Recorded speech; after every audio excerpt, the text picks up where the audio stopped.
Tegucigalpa. Poor Hondurans who were barely eking out a living selling basics on the capital's gritty streets prior to the coronavirus outbreak are now sleeping on those same streets as they can no longer afford their rent. Perla Maradiaga, a 35-year-old mother of two, had been selling water from a street stand, but now begs for donations after her sales collapsed since the government last month ordered offices and schools closed in an effort to contain the pandemic. "This way you can get some food so your stomach isn't empty," she said, sitting on the ground with her 2-year-old daughter in her arms. "But sometimes we can't get nearly enough to buy milk or diapers."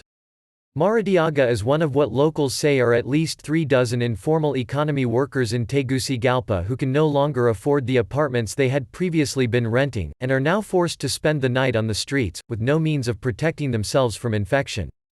She is especially worried that her kids will suddenly fall ill and will not be able to access proper care. "If they get sick, are we going to just wait until they die?" Reuters spoke to several homeless people who said they had previously lived in tenements in the historic center of Tegucigalpa or in neighborhoods on the city outskirts.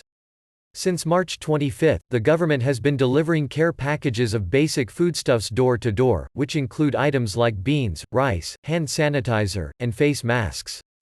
They estimate that some 3.2 million people had received the packages. But the newly homeless who Reuters spoke said that without their own place, they had received nothing. Honduras has reported nearly 600 confirmed coronavirus cases to date, as well as around 50 deaths. Roughly 40% of the population was already living in extreme poverty, with half of those subsisting on $1 or less a day, according to data from the National Statistics Institute.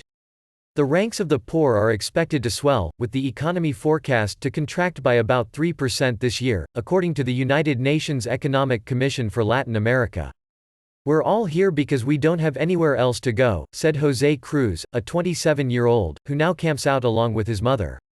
"Kids, old people, women sleep here where it's dangerous," he said. "I'm asking the president to listen because the people on the streets are not animals.